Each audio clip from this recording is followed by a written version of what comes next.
Retórica é uma técnica de comunicação que usa palavras para influenciar, motivar e convencer as pessoas sobre qualquer coisa. That is also rhetorical.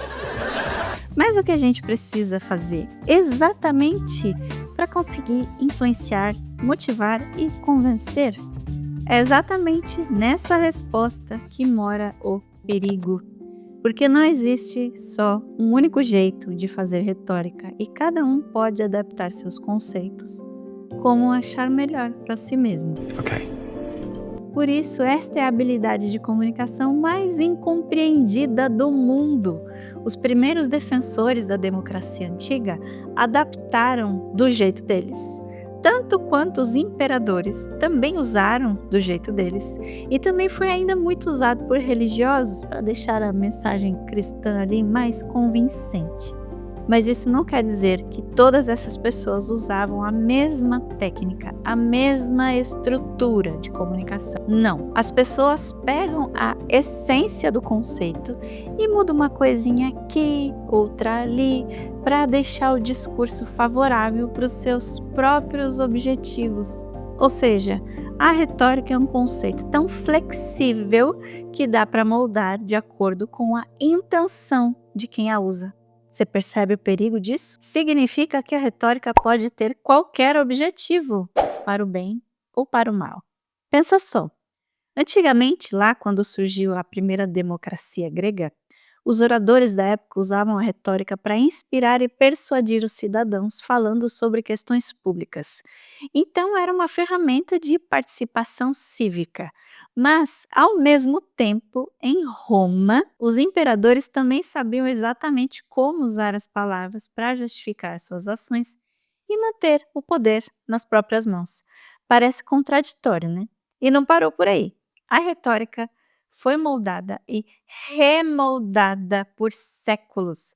Os líderes religiosos também usaram para fortalecer a mensagem de fé, adaptar os discursos para tocar o coração das pessoas. Então, olha só, a retórica já foi usada para defender a democracia, ao mesmo tempo que era usada para defender impérios nada democráticos e também era usada para conquistar fiéis para religiões que gostam de impor regras para as pessoas. E tudo isso aconteceu praticamente ao mesmo tempo, em lugares diferentes. A única coisa que esses emissores que eu citei, os políticos, imperadores, os religiosos, têm em comum é a habilidade de convencer.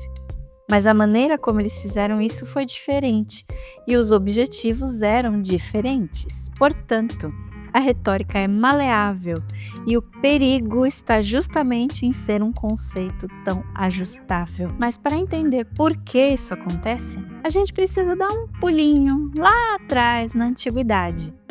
É lá que a retórica nasceu e ganhou forma, primeiro na Grécia, depois na Roma.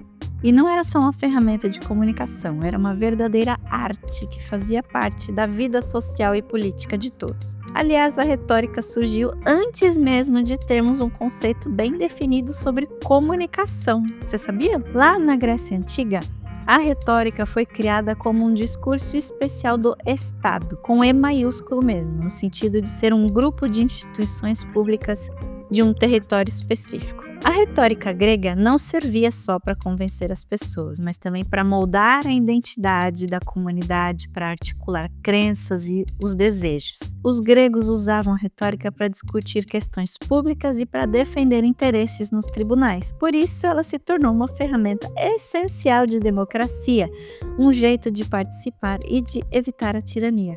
E essa retórica clássica se dividia em 5 partes importantes. Invenção, que era encontrar os argumentos certos. Arranjo, que significava organizar esses argumentos de maneira lógica e persuasiva.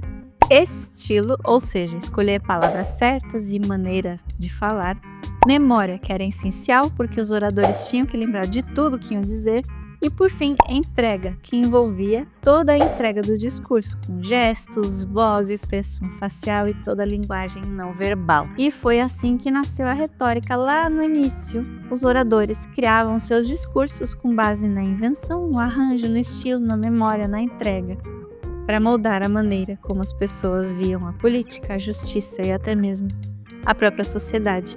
Porque antigamente a maioria não estava nem aí para essas coisas. As pessoas só queriam saber se iam conseguir comer, por exemplo. Então a retórica nasceu como uma técnica para conquistar a atenção dessas pessoas e começar a educar todo mundo sobre assuntos que eram tão importantes quanto comer. Mas o tempo passou e a retórica mudou de acordo com os interesses de cada época. Na Idade Média, por exemplo, ela foi reinventada de várias formas. A gente pode até dividir as concepções da retórica nesse período em 3 tipos, que foi o que eu encontrei num texto de Richard McKeon, que eu vou deixar o link aqui se você quiser. Uma é mais clássica, uma filosófica teológica e a outra mais lógica. Na clássica, a retórica seguia a tradição de Cícero e Quintiliano, focando aí na eloquência e na persuasão. Já na concepção filosófica teológica, pensadores como Agostinho adaptaram a retórica para servir à pregação cristã, tentando convencer pela fé e não só pela razão. E tinha ainda a concepção lógica, muito influenciada por Aristóteles e Boécio, que integrava a retórica com a lógica, tentando criar argumentos mais consistentes e menos baseados na emoção. E depois veio o Renascimento e trouxe uma outra virada nisso tudo.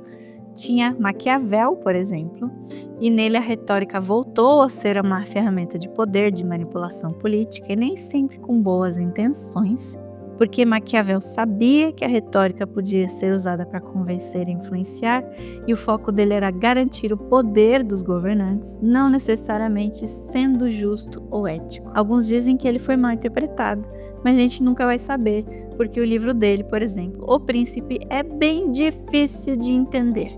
Aliás, um dos problemas da retórica é justamente a falta de argumentos sólidos e transparentes. Ela é muito usada assim ainda hoje em dia. A retórica tem um peso muito diferente de antigamente. Muita gente vê a retórica como uma coisa negativa, como um truque para enganar ou manipular as pessoas. Você já deve ter ouvido alguém falar: isso aqui é só retórica, querendo dizer que tudo é vazio, que não tem substância, que são palavras bonitas. Essa visão vem, em parte, das críticas de John Locke lá no século XVII. Ele achava que a retórica atrapalhava a busca pela verdade. Em vez de ajudar as pessoas a entender as coisas, ele acabava servindo para confundir, para manipular, para persuadir de um jeito pouco honesto. E esse pensamento continua vivo até hoje. Mas será que é só isso mesmo?